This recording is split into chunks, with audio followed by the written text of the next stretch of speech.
What's going on, my Mopar maniacs and fellow hot riders alike? This is going to be the full 71 Dodge Super B evaluation video. We're going to go top to bottom, left to right, back to front, all around this thing, show you around the whole car, get inside the interior a little bit more, do some cleaning. We're going to pop the trunk, look what's going on inside of there, and actually try and find the build sheet underneath the back seat, and then we can do some fender tag evaluation as well and some decoding on the car.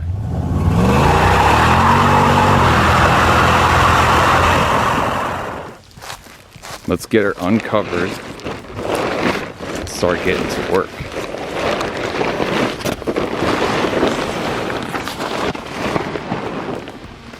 Huge update about this car that I was not aware about when I bought it. I was so caught up in just the mystique of the entire car and the whole process that I didn't even think to ask about the odometer. So I reached out to Bill to ask him about it, and it turns out this is the original mileage on the car. I thought it rolled over because how many times have you seen a classic car like this that, you know, it just reads a very low mileage on the odometer and typically it stops at 999,099 and it rolls over? No, this car is wearing its original 17,283 miles on it still. And according to Bill, hard miles, 17,000 hard miles on this car.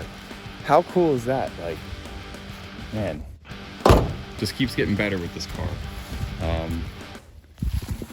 Yeah, just it's crazy to have a car like this, survivor condition, super low mileage, all original, numbers matching, factory everything. So cool. How you doing? This car is so freaking cool. So let's just do a full walk around of this car, so some of you guys haven't really gotten to maybe lay your eyes on it. And if you missed the last episode, go back and check that out, where we actually pulled the car out from the driveway where it had been with the original family since 1990 or 1991. But just look at this beautiful B5 Blue 71 Charger Super B. They only made 5,054 of these cars. This one's very optioned out for 383 cars. You can see the gull wing spoiler here on the back, the slotted chrome exhaust tips, got dual chrome mirrors, power bulge hood with the Ram charger that pops up, aka air grabber, hood pins, front bucket seats, rally wheels. This thing is just an absolute charmer. Okay, now let's go for a little bit more of an in-depth look. Start here on the rear passenger quarter. As we come down here, and this goes for not only this car, but any classic car that maybe you guys are out there thinking about buying. When you're looking at these cars, one of the first places they always ride out in is the lower parts of the quarter panels, especially behind the rear wheels, where it's typically going to kick up dirt, sediment, road debris, and it gets stuck behind not only the quarter, but this inner drop down from the trunk. And it'll trap moisture in there, and over the years it'll rot this out. This is original paint, and you can see in here, this car is completely solid. No rust or rot around the wheel well. These areas here, if I can get it lit up. This area here inside of the wheel well housing usually rots out. It is not. Here's an example right here though, where you can see some dirt and stuff that's gunked up down there, but it's pretty dry. If that sits there long enough, it can start eating out the metal and rusting things out. But this car is in such great shape. As we look down here towards the bottom of the quarter, down towards the ground, so clean. Here to the bottom of the rocker, straight as an arrow, really clean. Got a little bit of surface rust showing up here on the bottom of this passenger fender, but nothing sticking out through the bottom. So just from an initial look here on the passenger side of the car, in excellent condition. We're missing the Super B emblem here on the fender, which we can easily replace, but it's still got the really cool rumble bee there kind of showing up in its original condition, but weathered. You'll find the Chrysler Pentastar here in this location always on the passenger fender, but never on the driver's side. You've got the stripe kit going down the side of the car, and this really cool patina given to us by Mother Nature herself. And just years of the sun beating down on this car has just eroded that paint away. But you can see that it is all surface rust. It's nothing that's really deep and rotted and actually creating deep pockets and issues through it.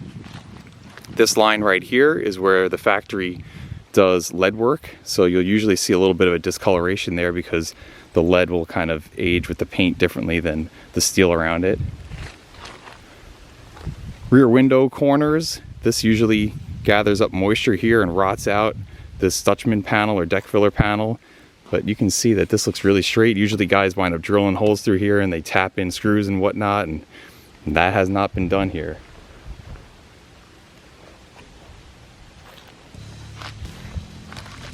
Really clean over here on the driver's side as well. Just super solid. And even as you look into the back window, it doesn't look like a whole lot of moisture even really got in there. You can see the gaps too. Look at all these factory gaps. Just nice and even and consistent going around here. All throughout the car, like all these panels align beautifully around the car, which is another indication that it hasn't been in any significant accidents, hit anything, which has thrown off the alignment. So everything fits really nicely as you look at lines like this. And I know I'm jumping around a little bit here on the video, but I think you guys kind of follow what I'm doing here. So yeah, just looking at these lines, a little bit tight right here, and we can do a little bit of adjustment in the hood hinges, but it's just so solid around this car. Going down here to this gap here too. This rear gap coming up the driver door. So yeah, that's another cool thing to look around at a car. Sometimes somebody backs into something on this side, or can push in the quarter a little bit, or hits the front fender, and you can wind up crunching in and closing that gap up. It's just a good show that this car hasn't been beat up and really abused a whole lot. Over here to the tail of the car, we notice the Charger Division logo emblem called out here with the Super B sticker again. Super cool. This tow bar, I've seen other ones like this on other cars, but I don't know if this was a factory option or if this was like something in the 70s or 80s that people picked up at truck stops, because it was definitely made to fit onto this in some way or form, but I don't know if it's like a custom add-on after. I don't think it was a factory one, but once we get this build sheet pulled out, if it's hopefully there, maybe we can find out. These exhaust tips, there's one missing on the other side, but you can notice how these were painted red. The inner part, this outer area here, was chrome, and then that inner part there through the slots is red. And those were a factory option on a lot of Mopars here. Overall, in really great shape on the back, but it looks like it got backed into at one point here, which kind of crunched in a little bit of dents on the rear bumper, but not terrible. Definitely, just like with the rest of the car, totally driver quality. You've got your license plate obviously on here. 95 is the last sticker. Pops up, it reveals the gas tank. Cool little hijackers sticker there for the air shocks. Another Fort Bragg sticker, because as you guys probably saw in the earlier video, the original owner of this car, Bernie, a military veteran, a Vietnam veteran, and served at Fort Bragg, as well as Bill, his son-in-law, the gentleman that we got the car from, and he was an Army veteran too. So it's really cool little pieces of history all around this car. Now we go over here to the driver quarter. Same thing, super clean underneath, no rust and rot. You can see the trunk drop down here, how clean this is too, and how it's not rotted out. Usually these things are totally torched and destroyed. I've got videos of my 69 Roadrunner I've been working on and how absolutely mangled these things were over the years, and I've been repairing them, but all metal is still there on this. Missing the exhaust tip here on this side, like we said. And as we continue down the driver quarter, there's some dents here, nothing too significant. Probably could get here inside the trunk, hammer dolly these and get this looking a lot better. It wouldn't probably be perfect, but again, driver quality. But when it comes to any sort of body damage on this car overall, that's it. Just a couple dents here on this quarter. It's so cool. As we come down this way, a little bit more patina and paint disappearing here on the driver door versus the passenger. A little bit of spider cracking here in the paint near that gap. Some surface rust down here. The rockers on this side also in fantastic condition. And then the Super B emblem here is still on this fender, and the sticker is still there too, which is really cool. The rest of this fender is in great shape. No rust or rot around any of this wheel opening. And there you can see the speedo cable and just how clean this car really is all around. Original rally wheels, 14-inch wheels with these Kelly Supercharger tires on them. I think these tires are probably from the 80s. I was trying to find a DOT on it so I could try and decode, but I hadn't found it yet. But these are like 2-plies, so yeah, I'm thinking these things are probably from the late 80s. And it's really cool that all 4 of them still actually air it up and can hold air. Coming around to the front of the car, got another Fort Bragg sticker here from Bernie, which is really cool, little piece of history on the car. The dual headlight, which is very synonymous, this look here on this 71 Charger. You've got some kind of little chrome emblem that he had stuck here. This is not from the factory. And I was trying to find out from him what he had there. Maybe there was some kind of sticker there or something like that, but a little piece of him. The lower valance, it's in excellent condition. It hasn't been run into at all, which sometimes happens to these cars and gets all dented up, but this one's in perfect shape. Really, really good condition. And both front grille inserts too, just in great shape. The front bumper doesn't look like it's been knocked into at all. It's super clean. Sure, there's a little bit of surface rust going on with the chrome. The Charger emblem here in the center, this upper part here, you can see a little bit of the red still. Would have been painted red in this area, and then this lower part would be black. Very typical on these Chargers, these 3rd gen Chargers, to see a little bit of rust and deterioration right in this corner and in here, because as water drips down over the years, it kind of like erodes that little area of the chrome. My first Charger, the same kind of thing, and I think you can even see that on the trunk too.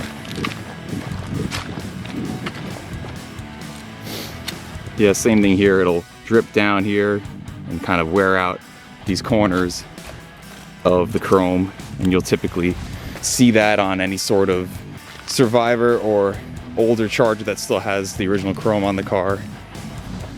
All right, now we're at the hood, and you can see that the hood has the paint is worn off significantly more compared to the fenders surrounding it, but matches what's going on with the roof, which is kind of interesting. Maybe from the factory, maybe it got another coat of clear here on the fenders compared to the hood. Maybe engine heat and just cycles of heat from the engine maybe affected the paint in such a way that it burnt off more here years and years in the sun versus the fenders. I'm really not sure, but this is not uncommon for an original painted car that's been outside its whole life to weather in this sort of way. And it's very even and consistent around the car. You know, you've got the kind of light surface rusty look here on the hood. Mine is just kind of a little bit of the blue paint still showing here on the power bulge hood itself. We'll get into that in a second. But matching, again, with what the roof looks like, coming down a little bit to the door, dropping down here on the B-pillar area, the back of the trunk, or the back of the roof line, the top of the trunk. Really cool. Bit of patina on there. Again, dropping down here towards the quarter, here on the door. So it's definitely very consistent all the way throughout. We even still have the original chrome trim around the front window, looking really good. And another little memento here in '91 when the registration would have expired on the car. Coming back here to this power bulge hood. It is called a power bulge hood for the now obvious reason if you weren't familiar to it. Just look at that bulge popping up. Gives a really cool look and appearance to the car, makes it look tough and mean, and also left room for the cool stuff going on underneath it, which in this case is a Ram Charger hood or an air grabber. A lot of people call them an air grabber because they called out air grabber on the switch on them regardless, but for Dodge called these hoods ram charger, Plymouth called them air grabber. But the name kind of became synonymous because air grabber is kind of the cooler name of the two, to be honest, and it makes sense because when it pops open, it grabs the air and it brings it down into the intake to help the engine ultimately perform better. But did it add a lot more horsepower? Maybe a couple here or there, but it was the cool factor, and that's what freaking mattered when you pull up to a stoplight and that thing popped up. You can see that we're missing the 383 Magnum emblem, but you can see the words were still kind of showing and hiding that original B5 blue paint under there. There would have been 3 holes drilled through, as you see right there, and this emblem is a lot bigger compared to the one that says the same thing called out in the Challenger hood, but the Challenger hood one I think is like 6 or 7 inches. This one's like 10 or 12. It's a lot bigger. We can get some replacement one of those. Luckily the aftermarket's pretty robust these days. Same thing over here, 383 Magnum called out on the side for what's underneath this hood. And then this sweet patinaed sunburnt Super B still sticking through here on the hood. How cool is that?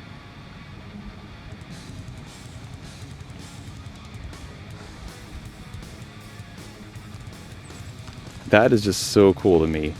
For any of you guys familiar with me, I love a painted, pretty restored car. Cars are my thing. I've got my 67 Coronet, my Buick, a number of other things. I like them to look shiny and pretty, but I've never owned a really cool patina car before. This is the first one, but I am charmed by this car. I think what Mother Nature did to this thing is really cool. So I don't have any plans to repaint this car anytime soon, if ever, because it is only original once and it looks really freaking cool. When you drive something around like this, it pops heads because it's got a story to tell. Repainting this car, it would certainly be gorgeous. It would, you know, turn heads as well. It would call for more money if it was sold at auction or something like that. But honestly, this thing has got a story to tell, and I would not be afraid to drive this car around at all as is, in case it got dinged into, and, you know, not totally worry about it. And I plan on that. So long as, knock on wood, this engine can turn over and we can get this car going the way it is, this could be something I could drive around in here pretty easily. So I love the way that this car looks. It is really, really freaking cool. You know, let's pop these hood pins off. And then getting this hood open, there's a little lever right here you've got to catch with your thumb, but it was actually already released from earlier. I guess I didn't shut it all the way. And then there's a secondary catch latch that pops in right here, and you've got to get your hand underneath it to relieve this catch latch, or else the hood won't come up. And that's a little safety feature, so in case you forget to put your hood pins down, it doesn't just fly up and crunch back on you. And I've done that 3 times on my Coronet, so I am very familiar with that issue. Don't have that happen. So as we pop up our hood, you can see that beautiful 383 Magnum still dressed the way that Bernie had dressed it up. So we'll start right here underneath in the workings of the Ram Charger hood. There's a vacuum canister back here. There's manifold vacuum that does some magic and pulls a suction, which then comes up through these little lines here. Opens up this component right here, which then opens up the flap and then winds up opening the Ram Charger hood. And how cool is that? So I'm just manually operating it right now by hand, but right here, that's what would happen. You would flip the switch under the dash, which I'll show you, and that thing would pop up. And you can see as I let it down, the vacuum pressure in the line still even shuts it kind of cool like that. So there's your Ram Charger hood. It's got this rubber boot gasket that seals around this lower lid of the air cleaner. Then you've got the 383 Magnum coiled out here on the top side of the air cleaner. Initial look when you look into this engine compartment, it looks pretty original, but if you're keen enough to know what these would look like, you've noticed that Bernie added a few aftermarket things. You can start with these steel braid covers on these hoses for the heater. They wouldn't have been steel braided like that. It would have just been just the natural rubber color. There's a Mallory ignition here, which he would have swapped out from the dual points it would have had. An Excel coil from the factory style coil. Some aftermarket aluminum valve covers with a little Chrysler breather on there. These little blue wire separators. It looks like the plug wires are aftermarket. This top, the oil, water pump. Then you've got same thing over here on this side, the aftermarket valve covers. And then I was told that there's an 850 Holley carburetor under here, and there's an Edelbrock Torquer RPM intake, which I've actually got the same intake on my Hefty Coronet. So now we get to a little bit more of the magic here, which is the fender tag. All right guys, I've spent some time decoding this and looking up some information online, so I'm not going to try and fool you here and act like I've memorized every single thing here, and I'm not a perfect expert on this, but I definitely have familiarized myself a lot over the years working on these cars, but it is something really cool to see here. So let's take the time for a minute and decode this fender tag, because these are really cool things to go over in pieces of history of these cars. As we look at this fender tag, you'll notice in general that there's a lot of information that's not here in this middle area, and other fender tags can be a lot busier. This is a Lynch Road car, and I'll show you how we know that in a minute. But Lynch Road fender tags tended to be a little bit more bare as far as what codes they called out, and they put more on the build sheet compared to the fender tag. So when you see one of these like this, that's one indication, and also the way that they called out a lot of their assembly line stuff here at the top. So when you read a fender tag, you actually work your way from the bottom up. So we can go right over here and start down here at the bottom right. This is the sequential build number 105301. So that is the sequence that this vehicle was built in from that Lynch Road facility. Right here, you've got WM23 N1A, and then again 105301, which is part of the VIN, vehicle identification number, but I called that out just so we can go over that as a difference here in a minute. So WM was a Charger, the medium class. 23 means it's a hard top. It doesn't have a B pillar, and a B pillar is when you actually have a physical steel body component that comes down here and splits this window, and this window would actually pop out. But because you could roll both windows down, it's a hard top because the top is hard enough to be structurally strong enough to have all the windows down. So hard top versus a coupe, that's how you know right there. So we've got our WM23, and this code right here, WM23, also is the only code that they use for the Charger Super B in 71. So it's another indication that it is a Charger Super B. The N1A in this section here, N standing for the 383, that is right here under the hood. The 1 for 1971, and the A stood for Lynch Road, which is how we know, again, that this fender tag in this car comes from the Lynch Road assembly plant. And then once again, the 105301 is our sequential build number. So that right there is your VIN or VIN. Some people say VIN number, but if you want to be grammatically correct about it, you're kind of being repetitive by saying VIN number, because the N is what number stands for in VIN. So here is your VIN. D32. D32 calls out a heavy duty automatic transmission, which for us is a 727 with the slapstick. The slapstick option is not called out there though. That'll show up on the build sheet, but just showing you guys, there's that cool slapstick sitting there in the middle on that console. Okay, we step left, and now we have E65. E65 means it's a 383 4-barrel V8, 300 horsepower.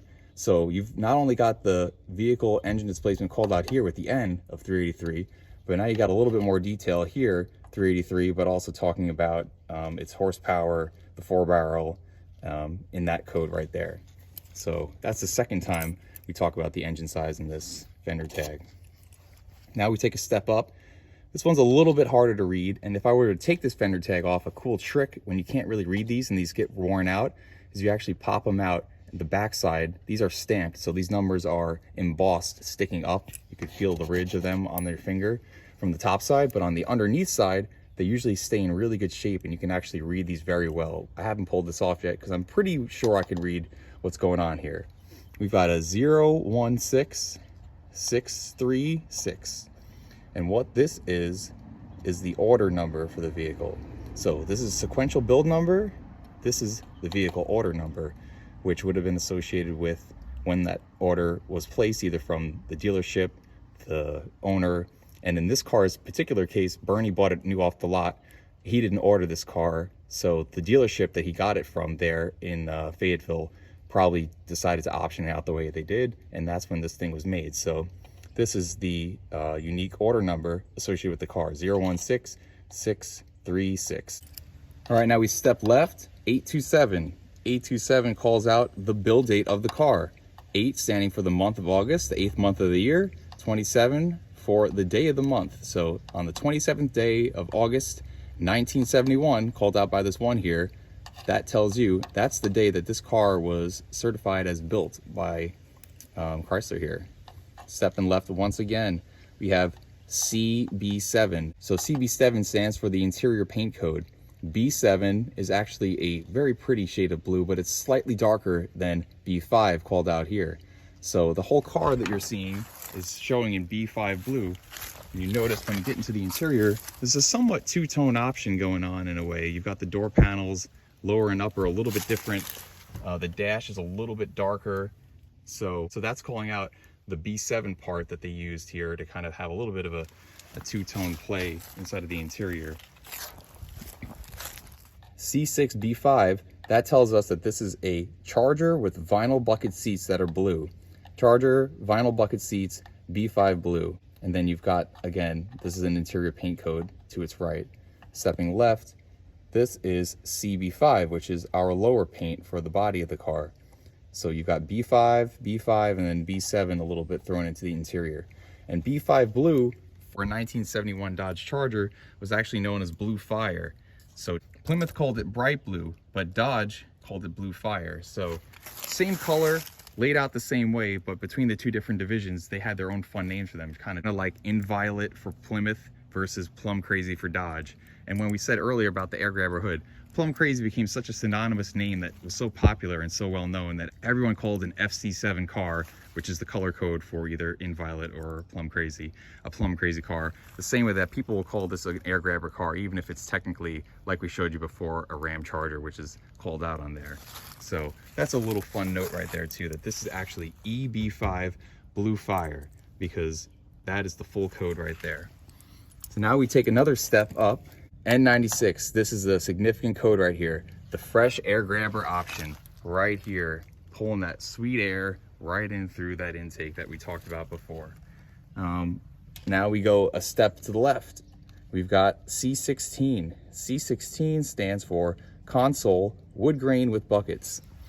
And as you guys can see, this car definitely has the beautiful center console with simulated wood grain, which also matches on the dash. And on the gauge cluster, bucket seats, a rare option. A lot of 71 Chargers came with a front bench seat, so to get bucket seats with that console and the slapstick rally gauges, really freaking cool.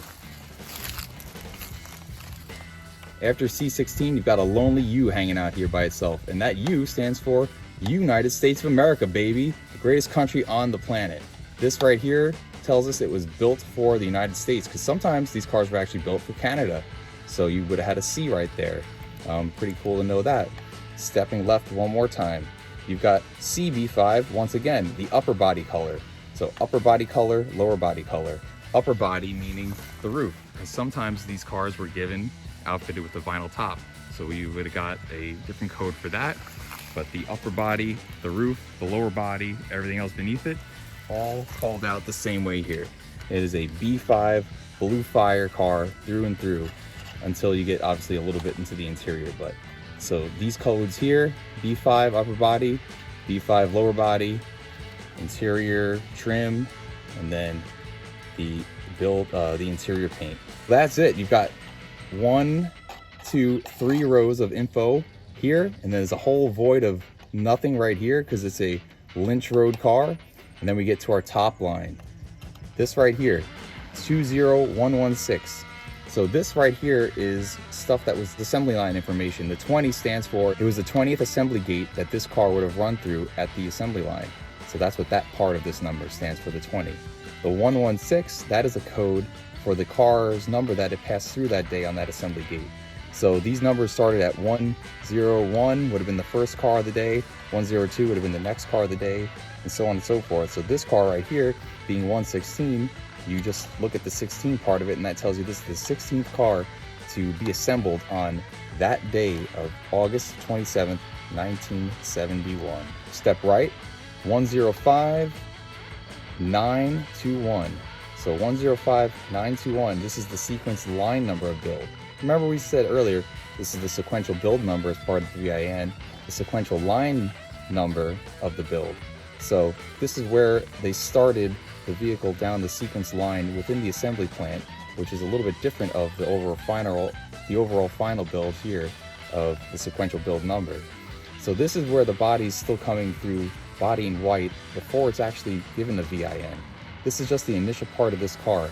When the car is just a bare shell without that VIN tag and they're calling it out what it's going to be. It's just a bare steel body car, just the unibody, nothing fancy going on with it yet, that they're just starting to get it assembled before it's really becoming its true self. So 105921 right here calls out the sequence line number of build for the whole year. So it starts at the beginning of the calendar year on January 1st. When you see these numbers, they started at 10001 was like the first one. So if you had 100001, that was the first car to come out that year through the assembly line. But this one is 10, now you get to 5921. It's the 5,921st car to run through that assembly line, to enter body in white. 5,921st car. And often you'll notice that these numbers here are similar, but not necessarily the same to the sequential build number. I've seen people say that sometimes one will actually be different than the other, where maybe this number was first than that one, or that one was after that one. Step right, 419. 419 is calling out the engine code. So now as this body is not just a bare metal body in white that is being just assembled out of nothing with no VIN tag, you've got now where they're going to start to throw the engine into it, and they're going to know, all right, we got to pick a 383 out of the batch and stick one of those in here. And that's what this is calling. Step over one more time to our final code, which is the rear axle and brakes. So this is telling us that it's an 8 3/4 rear end with a 323 open differential that has 11-inch drums on the front and back. So the rear drums would have been 11-inch total diameter with 2.5-inch wide brake shoes. And then the front ones are a little bit beefier, 11-inch total diameter with 3-inch wide brake shoes. So pretty decent stopping power for a big old B-body car. For a big old B-body car like this. There's the rears. And the fronts right here. So that's it, guys. That is a Fender Tag Decode on the Fender tag of this car. And now we can go a little bit further into the archaeology of this car and look for the body stamping numbers. And that's another really cool thing I love to do, and something that is very sought after by a lot of people, is to know that this car hasn't been parted out. It hasn't been stolen from other pieces, have been taken from it and given to other cars, and it hasn't been wrecked. It hasn't been, no, this is an original car, the same way that it left that factory on August 27th of 1971. So when you look at this car, there's a couple key places to look. So as we go around, there's some key things to look at. In earlier years, I forget if it stopped in 69 or 70, the first stamping that you would find would be here on the core support. This piece of metal, people call the core support for where the radiator mounts to.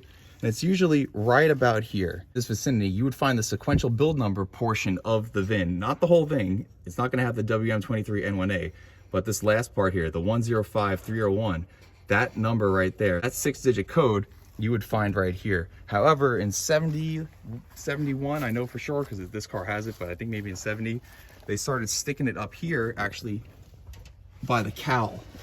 So you can actually see it right there. Right here above this 2-speed wiper motor, you can see hiding underneath this little piece of gasket, there is that part of the number we were talking about, 105301.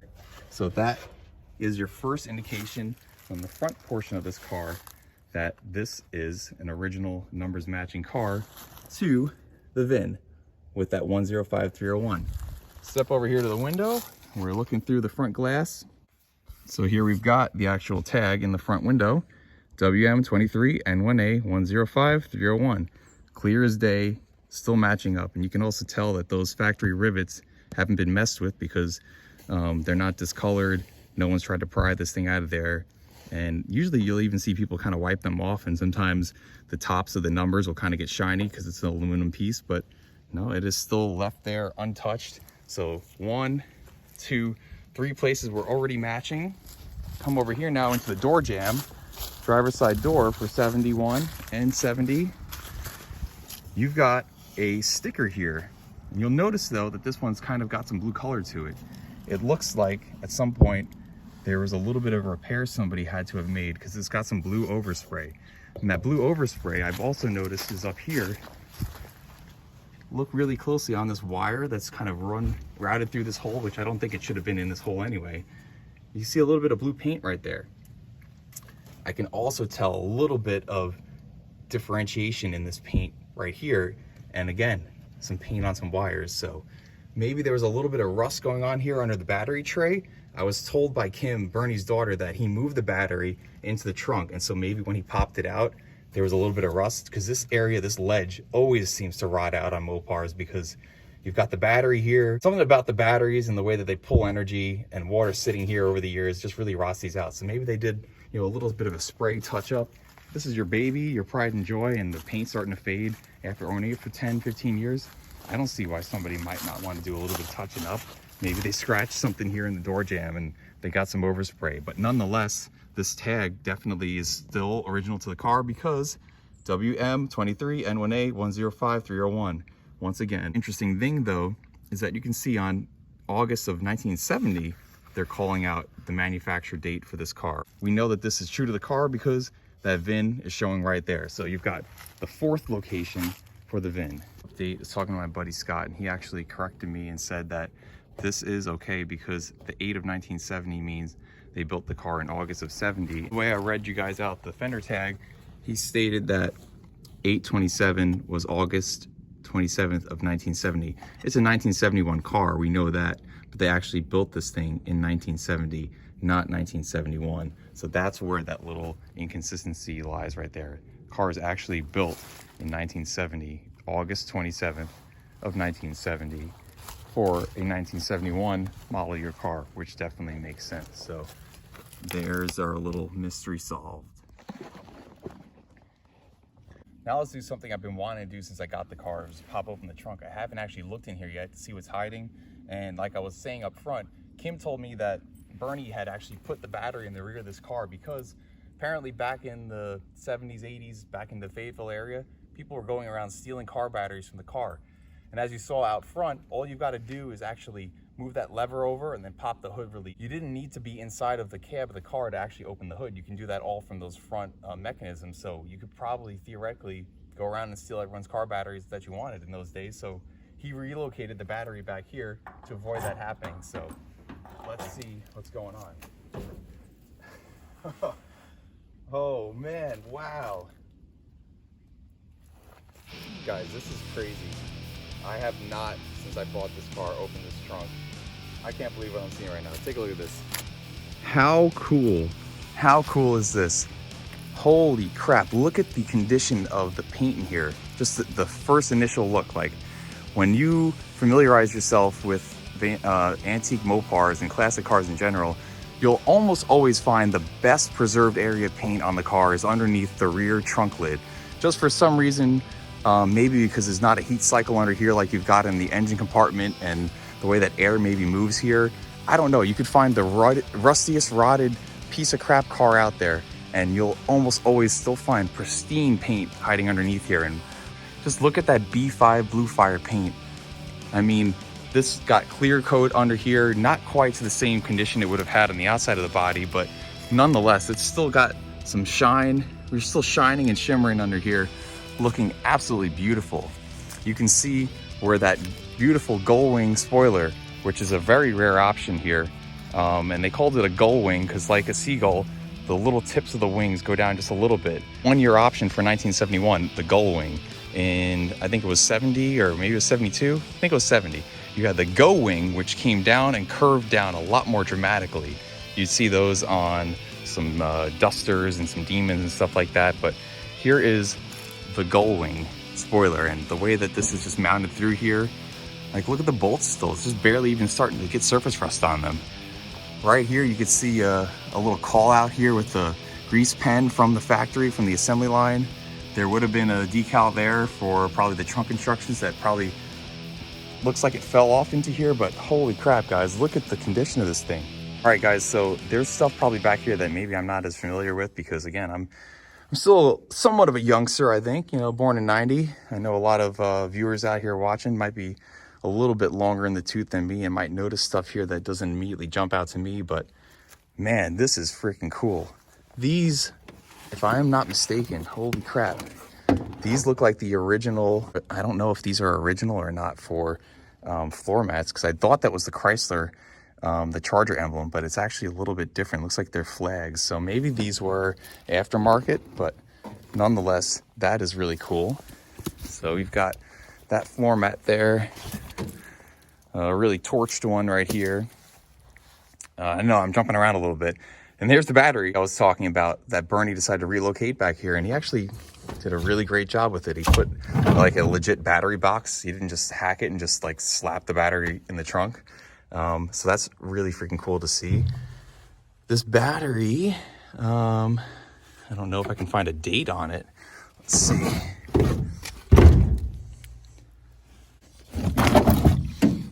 There is a U5 on there. And I'm sure that codes out to something maybe like 1995, something like that.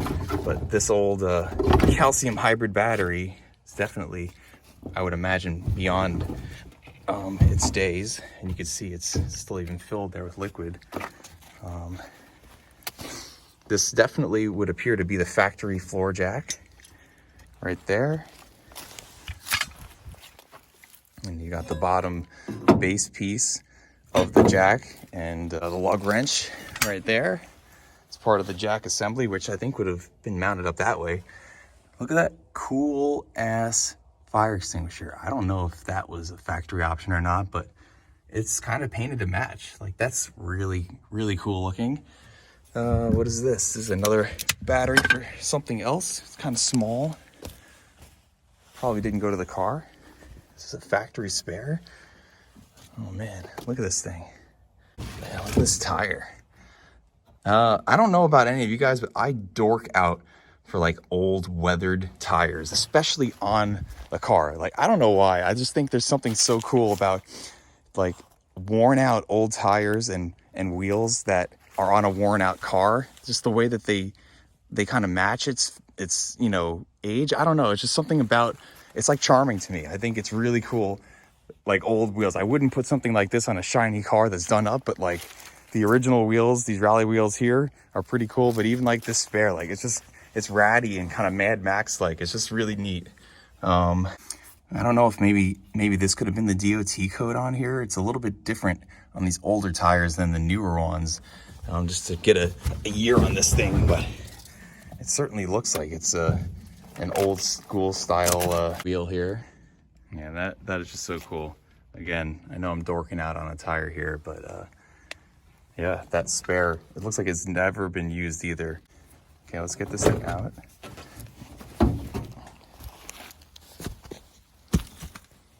Okay, what is this? Some type of, this actually, let's see.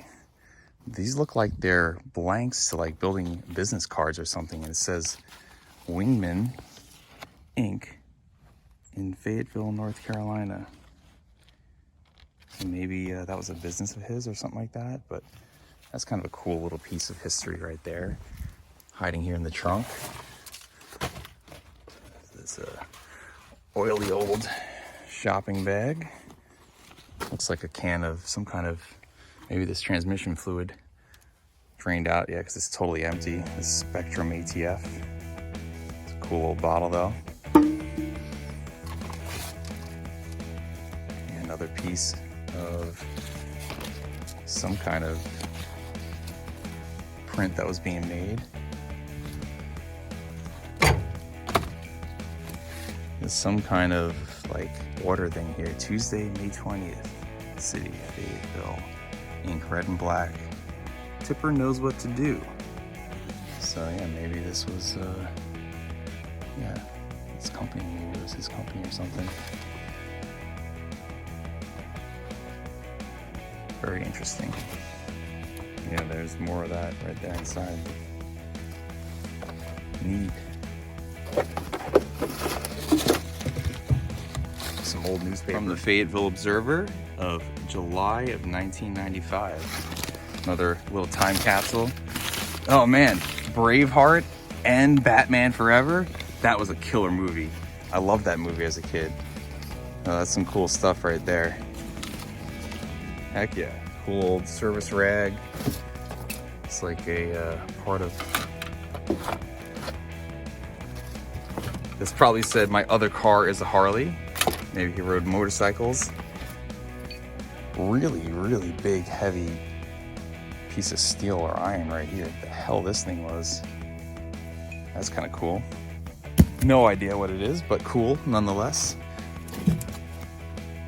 Some random non-factory Mopar kind of stuff. Some more oily bags.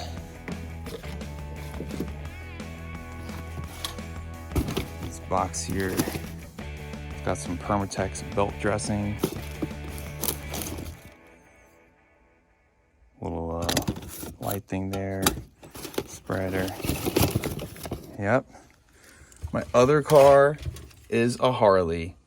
Hell yeah. And as we're just getting down here to what appears to certainly be the original trunk mat, like I'm just amazed at how not thrashed this car is. You know, total time capsule. And let's pull this trunk mat up.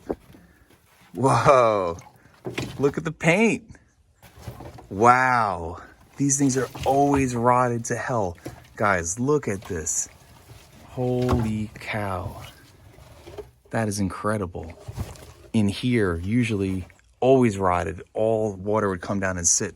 This back window has not been leaking because will leak right down through there, fill up this support structure here for the trunk, and then just pool up in all of these little gaps and just rust it out. Wow. That is so cool. Holy crap. Okay, nothing else of any significance there. Oh, it's free. Yeah, look at this fire extinguisher. That thing is freaking cool. March of 1970. So maybe this was original to the car. I have never seen one before, but maybe it's called out on the build sheet. Maybe one of you guys have, but that's freaking cool. Keep that right up there. Something old right there. Here's an old archery. Oh, that's right. You guys watched the earlier episode when we actually went and got the car from the family. Bernie was an expert archer. I think I'm saying that right. He did archery. He was a pro from what Bill was saying. The guy had an amazing shot. So that's really cool. Little piece of history there. And Bernie himself there too. And then, yeah, there's just this battery. Let me get this out of the way. And there it is in a jewelry box. What do we got? Nothing. That's all right. This is my jewelry box. Look at this thing, guys. We'll pull off this side of the trunk mat. Oh, what's that? Oh, neat. Motorcycle. An old motorcycle tag. That's freaking cool. Hell yeah. Okay, we'll pull up this side of the trunk mat, and once again, wow, look at that. These look like some clip retainers for some wiring. Holy crap. So clean. Incredibly clean. You could eat off it. Not quite, but you probably could and not die. There's no rat poop. There's no mouse poop. There's no raccoon poop. There's just Mopar magic right here. You can see where they sprayed out the sound deadening on the inner quarters, and it wasn't covered everywhere, just in certain spots. There's a lot more textured here on the passenger side, which is kind of interesting. Driver's side, they got real lazy that day and they ran it real thick and heavy through the gun and just globbed it down. But it usually looks a lot more like this. It's got a prettier popcorn ceiling kind of look to it. But you can see where they kind of mask it a little bit and they don't catch every little spot. They've got to leave room to get the side marker lights in. But man, this is incredible, guys.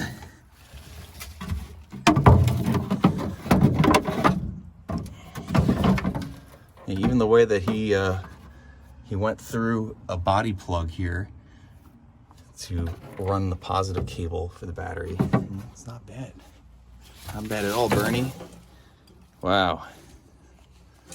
That's incredible. So cool. So cool. I was not expecting this. Like, I thought it'd be kind of messy back here like a lot of old trunks are. I mean, the car is 50-something years old, but that is cool. Well, I thought I was gonna have to do a whole lot of cleanup back here, guys, but I really don't need to do a whole lot at all. This is a quick little 2-second shop vacuum to be done and throw out a couple pieces of garbage. Like, wow. Okay, so we'll hold a little bit here on the trunk, but I'm just gonna shop vac out all of this debris here in the trunk gutter. But, oh, we've got one final VIN stamping to look for, and it's usually hidden driver's side somewhere in this vicinity underneath this gasket. We might be able to see it from the underside if we get a light going. Searching.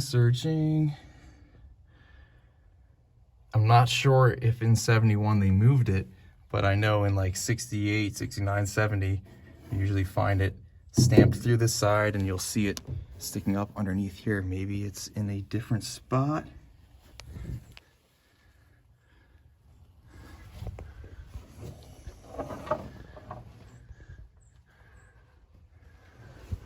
Just did a quick Google on some B-body forums, and it looks like it's potentially could be showing underneath the package tray, which is this area here in the back window where you've got the speaker set. So we're not going to maybe get to that today, but I guess it's not actually stamped out here like in earlier years on the body. But we already saw the 4 spots here throughout the car where we've got the VIN. So without a doubt, no questions asked, this car is literally true blue in all numbers, original numbers matching 1971 Dodge Charger Super B. There's been no alterations to this car. I mean, it's just, the evidence just screams out everywhere. Like, that, holy crap, look how good that shut too. Like, that is so cool. You know, it's just little stuff like that. And here's the original keys for the car too. This cool little mushroom key set that Kim, Bernie's daughter, had used for it. But yeah, like, look how good this opens. Like, buttery. Just so cool. Okay, getting here to the interior, this is what probably a lot of you came here for. We've got a little bit of archaeology to do inside of it. A little bit of cleaning. I want to clean up, do a little shop vac and get it a little bit neater. And then we've actually also got new vinyl, new foam, to redo the seats. We're going to redo the carpet, and I'll show you that, guys, in just a little bit. But I want to pop this bottom seat out because I think underneath the bottom of the back seat is where that build sheet is. So let's try and get to that. I also wanted to mention too, my first car I ever bought, my 66 Buick Wildcat right here. This car is kind of a survivor in its own self too. It's been repainted once in the 80s. I redid the vinyl on the seats of the interior, but the rest of the interior is all original. The original engine, transmission, drivetrain, this car has not been messed with either. So I've not been too aware to really think over the years about how much of a survivor this car really is. But in fact, it is. Like I said, these are the original door panels in the car. I did the carpet, did the seats, but the dash, the steering wheel, like everything else in here, the headliner, this is all the original stuff. 66 Buick Wildcat. And I did 15-inch Krager wheels on the car back in high school when I got it, 2007, but that's literally it. This is the way you would have got this car back in 66. So I really do treasure this car and treasure the fact that I didn't mess with it when I was younger. I wanted to, like, you know, customize it and do a bunch of stuff to it, but I left it original, and here it is. You know, this is the original 401 nailhead on the car, and it's untouched. This thing is another time capsule. So I'm really once again honored to have that 71 Charger, and then, you know, still have my original first car I ever bought. My father found this car for me in the Newsday on Long Island. We went and bought it together back in 2007. So I've had this thing for a hot minute, like 17 years now, if my math ain't wrong. So really freaking cool, guys. Do a little cleaning here real quick in the engine compartment before we get to finding that build sheet.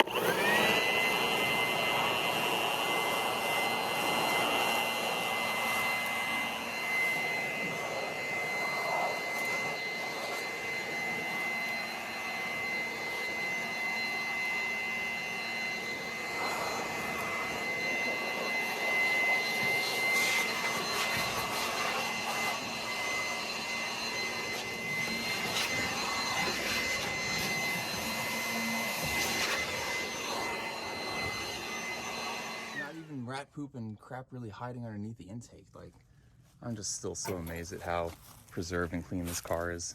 This big old dirt dauber, or whatever you call them, nest thing here. And that thing was massive. Hell yeah. On a future episode, I will pull off the fan, this fan shroud, and get a little bit of room so I can get a ratchet down there on that crank bolt, pop off the valve covers, lubricate the valve train, pop out the spark plugs, put some Marvel or some tranny fluid down the cylinders and let it sink down, let it soak, try and get this engine nice and loosened up and oiled up, and then go ahead and very carefully try and break it free and see if this engine still will not turn over. Because if it does, we can have a running driving car in minimal effort here. It'll be, you know, tuning up on the engine, probably flush out the transmission, redo the brakes, flush out the gas tank, maybe a new gas tank, and she's a runner. So fingers crossed, guys, that we don't need to do a rebuild and that this engine is still potent. And I think that it is, based off of all the other indications, but that will be on an upcoming episode, so stay tuned for that. Another future episode, after we see if we can't get this thing broke free, we're gonna go around the car and we're gonna clean it, do a very careful wash, and actually try and buff out this paint and preserve the look of this car. Because like I said, I love the patina on this thing, so we're gonna do that in an upcoming one too. So like I said, so much to do with this car. See if it doesn't break free, see if we can't clean up this paint, show you guys stuff more with the interior. My head's all over the place, but I'm very excited about this thing. All right, guys, I know I'm skipping around again a little bit in this video. I wanted to do a deep clean on this interior, but we're losing some daylight here. So let's just jump on in and try and find this build sheet. And then if we still have time, we'll do a little bit more deep cleaning around here. Okay, so that seat's out of the way. I'm just gonna move all of this stuff out of the back seat. Some stuff for building out a poly carburetor. So these window cranks, somebody was mentioning to me, whether it was here or on Instagram, that they don't think they're original, but I don't know. I mean, they've got to match these door panels, but maybe they were an add-on. Let's say, yeah, it says it's made in Taiwan, so I don't think that Chrysler would have used pieces from Taiwan. Maybe they're not original, but they're cool looking nonetheless. We've got to get this back seat out though, so just try and get a little bit more through here. With these bushings for a sway bar. There's some kind of bushings. PVC grommet. Oh man, this thing is stuck to that seat.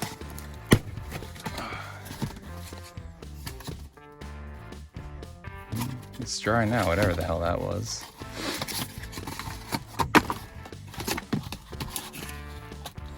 Oh man, it's another ignition part, and the backside of it seems to have like melted from the heat.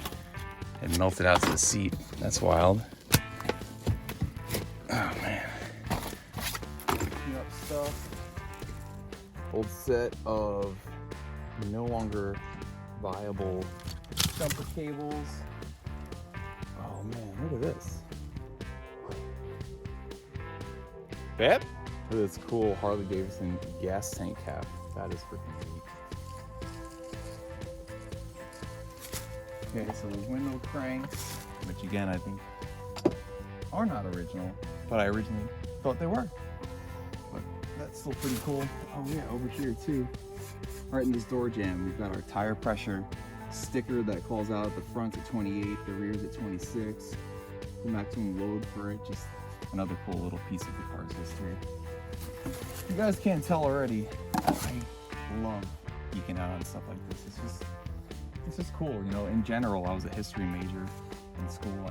I think that history, whether it's about a car or the country or the world, is just fascinating because it's just cool to see where things were and then kind of try and picture yourself there presently and just what it went through, what this car's life was, and now it's a part of our history, and you guys are seeing it here in the flesh too. So it's just, I don't know, it's just neat. There we go. That kind of got stuck to the back seat there too, and that ignition piece melted to it. Okay, some little bits and pieces right there. Here we go now. That back seat is cleared off. Fingers crossed, drum roll. We can't find the build sheet. Just kind of push in at the bottom of the seat because there's a hook on the body like this. And then the seat has a metal piece that captures underneath it. So just gotta kind of try to get in here.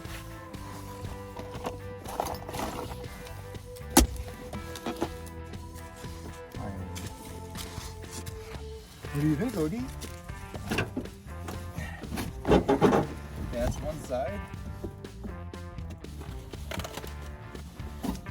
Okay, and there's the other side. And drum roll. Nothing. Okay, so it's got to be hopefully underneath the back side of the back seat. But even look at this. Look at how clean the metal is here. The bottom of this seat structure is not even rusted out. That's crazy. Okay. Get this out of the way.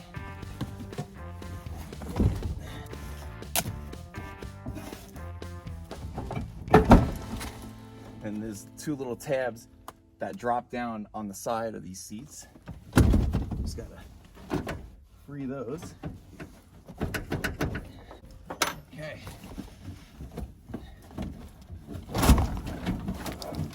The back side slides up like that. Okay, guys. Drum roll.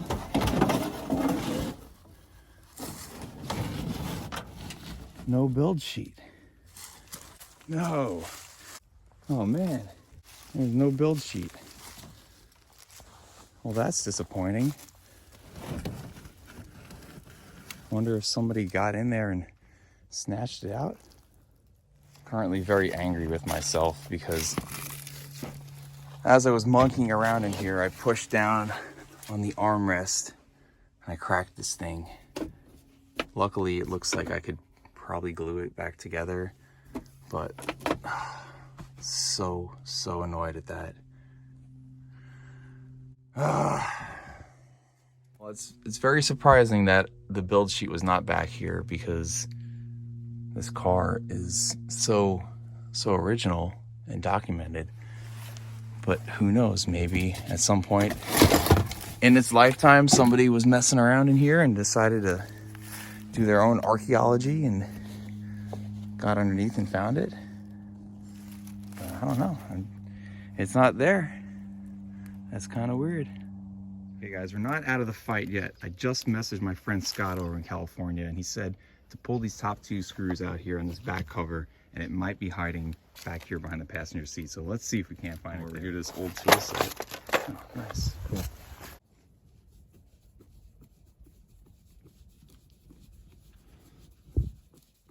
Fingers crossed, guys. Let's see if this does not get us what we're looking for.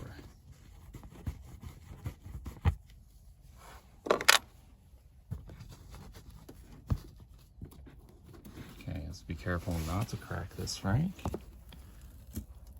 Okay, I can't really see, so I'm gonna send you guys in there to look for me. Tell me what you see. Anything? I don't think it's in there. Unfortunately. Maybe we gotta try the driver's side. Oh, and this is another cool thing. I remember Bill telling me this is the original antenna that goes up there too. Let's see if it's not under the seat. Can we see anything under here? It's an old Budweiser can. Not seeing, oh wait. Yes, there it is. Yeah, baby. Okay. It is missing a lot of its pieces, but there it is, guys. Cool. All right. Underneath the bottom of the passenger seat, that's where it's hiding. Okay, we've got to get this seat out. There should be 4 bolts that come through the floor down to right there. Yep. And what are those? Probably 1/2 inch 9/16. Get a little WD-40 on them. And we could get the seat out and uncover that thing, but Man, it looks like a lot of pieces fell off of it. I don't know if we're gonna be able to see all the info that we're hoping for, but that is cool. Okay, I just hit these guys with some WD, help loosen them up. And now we can go ahead and get this seat out of here. So let's do it.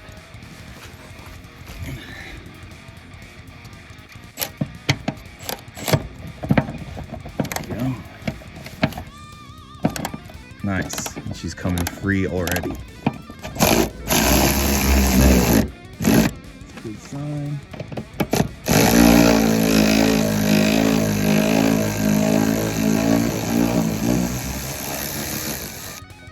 Sweet.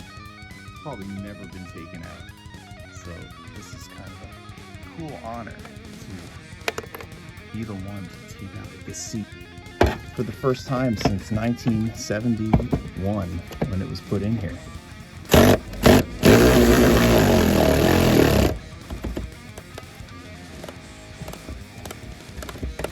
Look how clean these floors are though. I know I told you guys earlier in the video I'd show you underneath.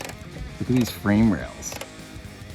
And look at the floors. I mean, if the footage of the back of the trunk doesn't indicate enough the condition of this car, I don't know what does, but so solid.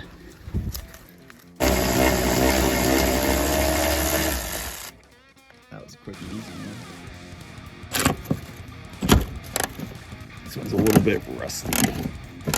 Might have to work this one a little bit. Yeah. Okay, check back with you guys in a second. All right, and we've got this guy. Sweet. Okay, we are out with the bolts. So now our seat is free. Okay, let's get the seat off. And I'm gonna be a lot more careful. I'm still really upset with myself for cracking that armrest door. You kind of forget sometimes, you get excited about other stuff, that this old plastic in here, interior, is weathered. It's been 50 years of hot and cold and sun, and you know, it's just gonna be dry and these pieces could crack. So don't do what I did. Please be a little bit more careful. But like I said, I think I could glue that thing back together, but still really upset with myself for that. Let's pop her out though. Okay. Oh, but we're hung up on some carpet. There we go. I think she's coming out. Nice. Okay, I'm gonna flip it up and show everybody the remainders of the Chrysler Corporation broadcast sheet, aka build sheet. There it is, in the flesh. Really unfortunate though that so much of it has deteriorated over the years, and I don't really see any remnants of it under the car. It probably just fell down over the years and got vacuumed up when they cleaned the car, and so now there's really not much left of it. So let me get a closer view here and rearrange, and I see if I can't read anything with you guys about it, because I don't want to rip it up anymore. What we can see here that still remains is part of the sequence number right here, and then you've got this little piece is already kind of falling off with the engine code of 65. Looks like maybe it was transmission next to it. You've got part of the VIN over here, that WM23N1A10, and then here you've got, what is that? The inlet hose is a 14. You've got the trim code for the B5, the GB7 for the part of the interior. Like there's a oil gauge code there. Something here for the car height, the tailpipe RT, so maybe that's the code for those cool tailpipe tips. The wheel color is TX8. It's got a spare code, engine code here, stuff for the console. Yeah, I'm gonna have to do a little bit more digging to really get that thing out and try and decode it further with you guys. And I don't know if I've got it in me tonight to keep doing that. I feel, yeah. Look at the vinyl underneath here too. I mean, we're gonna replace this vinyl, but how freaking cool is that? How clean it still looks. And it's still pretty pliable down here too. Way neat. I am gonna actually take this out because I just remembered we're replacing this interior and we're putting new foam on these seats, and it's gonna have to come out anyway. So let's do a very, very careful dissection right now. Go ahead and get out the rest of this. I'm gonna push away the foam and just relieve that pressure against it. And we're gonna have to piece this thing together when we get it out.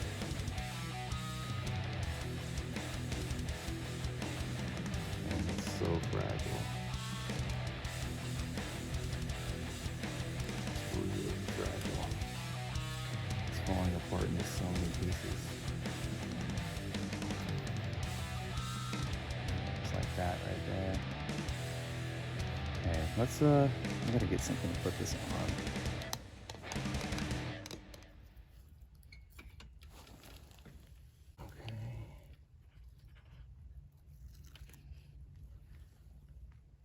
That was up there.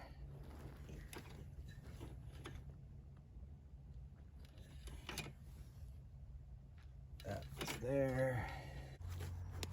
Okay. This is the last, most legible chunk coming out right here.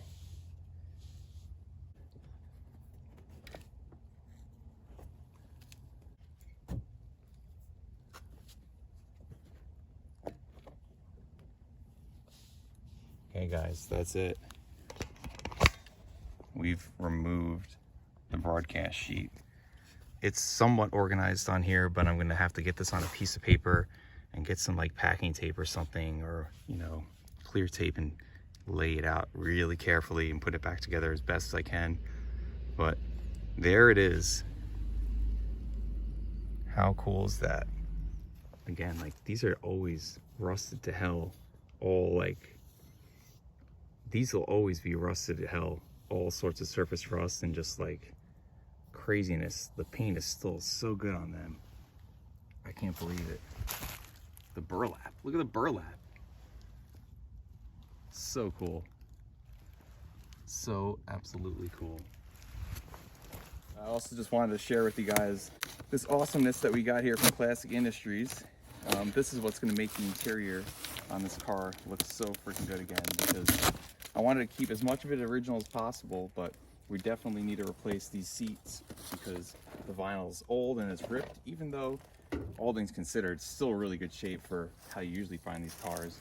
Kind of torched more so on the front, but check out this awesomeness. Hell yeah. Looks like this is probably our upper back seat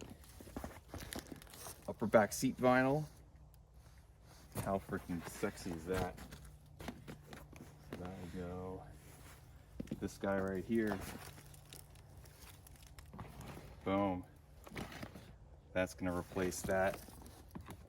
Looks like they did an excellent job of recreating the pattern on it too. So that'll be in a future episode with you guys as we go throughout the interior of this car and replace all the vinyl and the carpet and headliner, and then we'll decide whether we're gonna do door panels and other stuff. But I want to keep the interior as original as possible because it's all really cool to keep original stuff, I think. So yeah, I've got all new vinyl here for the car. Very excited about this, and not only the vinyl, but we also got the new foam pads for it too. They're in the boxes I showed you, but the brand new molded foam, they look really good. They're really pliable. It's probably gonna make this super comfortable to sit in too. So that's so cool. Parts day, seat vinyl is here for the Super Bee, and even new foams for the seats. We're gonna be riding in comfort. Harley. So here's a little bit before. We're gonna give it a deep clean.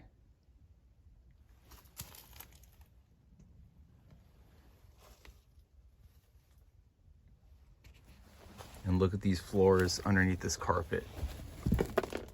Wow. The paint on them still. It's just, oh, it's so cool. Hell yeah. So freaking nice. And here's a little piece of the build sheet. We'll add this to our little collection. Look at this original color hiding underneath this floor mat. That carpet color. Oh man, that's so cool. Don't think that these are original floor mats after doing some more research. These are probably some little day 2 add-ons. But man, look at that color. That's neat. Not in good enough shape though that we're gonna keep this carpet, like I said, pretty much missing over here on the driver's side. So it's gotta go, but that's pretty cool to see.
Okay, and our first little initial cleaning is done with the car. Just shop vacuumed it and got a whole bunch of this stuff out that was sitting here on all the carpet and everything. Just kind of breathe a little new air into it. So much cleaner, much happier already. Threw the stuff back in the interior for now, just to kind of have it sitting in there until we redo all of it. But that's a little bit of an initial clean right there, just taken care of. Vacuumed it out, got a bunch of the leaves and debris out from the door jambs and stuff from the carpets. But that's her right there, guys. Can't wait to redo the interior on this thing and see if I can't get her broke free. We gave the trunk a good little initial scrub, and then we'll go through here and actually wash all of these channels, all the gutters, and get everything really cleaned out. But so cool just to see all this stuff in here, save all its little mementos. And the thing shuts so good too. Oh yeah, what do you think of the Charger, buddy? Pretty cool, huh? Yeah, you've gotten big, buddy. Look at this pup. Got a fresh grooming from his Mimi. Good boy. Look at this pup. Oh yeah. Oh man. Happy guy. Where's your ball? Where's the ball? Oh, get the ball. All right, guys, got the ball. Oh, get the ball. Oh, get the ball. Good boy. Oh yeah. Oh man, go pup. Good job, buddy. Okay, leave it. Nice. Hell yeah. Call that a night. Just keeps getting better with this car. Yeah, just it's crazy to have a car like this, survivor condition, super low mileage, all original, numbers matching, factory everything. So cool. And a little teaser for upcoming episodes. Look at this dipstick, guys. That still has some very lively oil looking on there. I think we're gonna have a runner in this thing. Hopefully I didn't just jinx it, but you will find out. Well, it definitely got late out here, guys, and more I wanted to do tonight, of course, but we ran out of daylight, and what are you gonna do? Things happen. Still really bummed I cracked that center console armrest door. But on the positive note, we found the build sheet. Unfortunately, it was really deteriorated. There's not a lot of info on it, but once I get it puzzled back together, I might be able to read a little bit more on it, but still 100% documented, numbers matching, in the flesh. Hope that you guys enjoyed this video. Like I said earlier, future videos for this car, we're gonna crack the engine free, see if we can actually make it still run and drive, go through and deep clean this car, clean up the paint, buff and polish it up, just get this thing looking really good. So there's so much more to come with this car. Hope you guys enjoyed this video. Let me know what you think, and I'll see you guys on this next rad 71 Super B episode.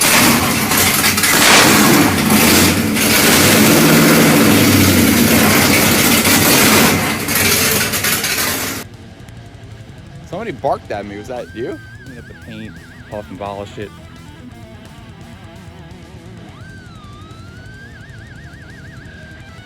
This cool detail. Didn't even see the other day. The slapstick. So neat. And here is the air grabber, fresh air induction with that Ram Charger hood. Looks pretty good now after we cleaned it up. Not bad, but we're gonna get this thing looking shiny and new.